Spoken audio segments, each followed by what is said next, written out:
Илеш районында яшәүсе Ҡырғыҙ ырыуы вәкиле, тыуған яҡты өйрәнеүсе Фидан Мәрүәров бәйләнешкә сыға. Иҫке Күктау ауылы тарихы, Ҡырғыҙ ырыуы башҡорттары шәжәрәһе китабы авторына һүҙ. Фидан Садыҡ-улы, хәйерле иртә. Хәйерле иртә.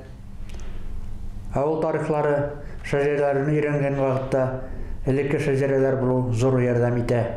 Шуларның берсе миндә булған Ҡырғыҙ ырыуы шәжәрәсе. Бу Иҫке Күктау ауылында саҡланған ғәрәп шәрифте белән яҙылған шәжәрәдә шундай сүзләр бар. Ҡырғыҙ җәмәғәтләремезнең, олуғ бабаларыбыҙның исемдәре мәғлүм булсын. Ҡырғыҙ сүзенең башта мәғәнәсен ғалимләрнең хеҙмәтләренән эҙләп ҡарайбыҙ. Рус ғалиме Руденко боронғо башҡортлар арасында аз санлы булған ҡырғыҙ башҡортлары да йәшәгән дип язған. Аның фикерен үстерә барып Раил Гумерович Кузеев, этнограф, Енисей ҡырғыҙларының тоҡомдары әлеге ваҡытта да Башҡортостанның ҡайбер райондарында йәшәп киләләр дип язған. Рус язучысы ғалим Лев Гумилев Енисей ҡырғыҙларын элекке ҡыпшаҡларының яки половецларының тоҡомдары дип исәпләй. Менә шуларны бергә ҡушып инде фикерләп ҡарасаҡ, безнең боронғо бабаларыбыҙ шул ҡыпшаҡлар булып сыға һәм алар Енисей йылғасының башларында йәшәгән булып сығалар.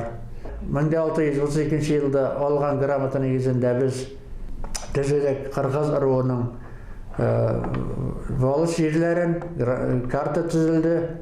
Ул карта нигеҙендә ҡарасаҡ, ырыуның җирләре әлеге Нефтекамский шәһәренең көньяғынан башланып, тар полоса булып, Краснокамский, Илеш, Баҡалы, Шаран, Туймазы, бу Башҡортостан Республикасының райондарының біраз җирләрен алып тора.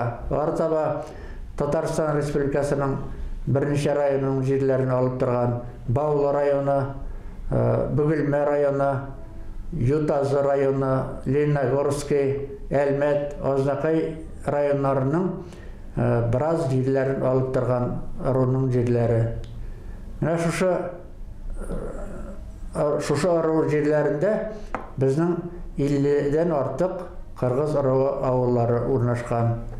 Аларның инде күпләрендә барысы да ҡырғыҙ башҡортлары тарафынан нигеҙләнгән ауыллар, күпләрендә инде яңадан соңрак килеп утырған татарлар һәм башҡа милләт кешеләре, типтәрләр булып, шушы ауылға килеп утырып, башҡорттар белән бергә дус тату иткәннәр инде, йәшәгәннәр.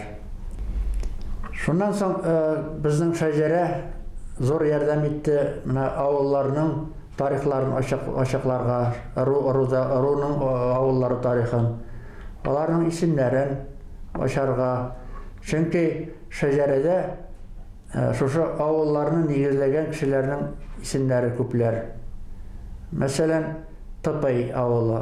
Аны нигеҙләгән булған Тыпый Бизәргәнов. Ул шушы Күккүзнең Тәниш тармағында инде, Тәнишнең уллары булып киткәннәр, внуклары булып киткәннәр. Шушы Тыпый Бизәргәнов Тыпый ауылын нигеҙләгән. Бу 17-нче ғасырның урталарына туры килә. Шулай уҡ Тыпыйның туғаны,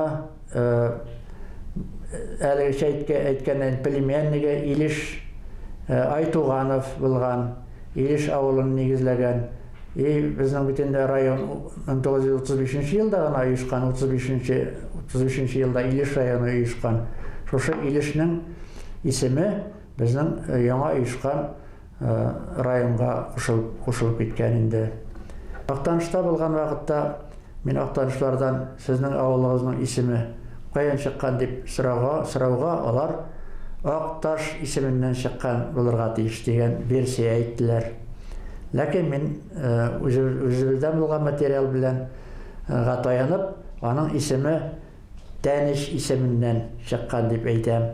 Тәниш ул билгеле шәхес, мин аны ул турыда әйттем, ул 1632 елда рус патшасыннан безнең җирләргә асаба хукукын, асаба башкортларының хукукын яклаучы грамота алган шәхес. Менә шул Тәнишнең күле бар, даже Тәниш исемендә күл бар. Ул Актаныш белән Илеш границасында. Шул Тәниш күле русча язылган документларда Таныш дип язылган. Таныш.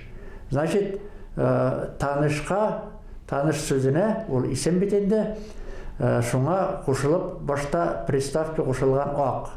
Актанышка әйләнгән. Менә шулай итеп, безнең Актанышның центры Актаныш авылы Тәниш Күккүзевнең исемен мәңгеләштергән. Безнең рудан чыккан билгеле шәхесләр күпләр. Бер-икесен генә әйтеп китәсе килә, менә Суфиян Поварисов. Ул Тапай авылында туып үскән шәхес, Башкортстанның халык язучысы. Шуннан Шәммәт авылы турында да әйтелде. Аның анда туып үскән Татарстанның халык шагыйре, билгеле шәхес Роберт Миннуллин. Мондай билгеле шәхесләр күпләр инде алар. Аларны санап китеп бетерлек тә түгел. Алар безнең руның, безнең районның горурлыгы булып торалар. Авыл тарихларын, шәҗәрәләрен төзү дәвам итә.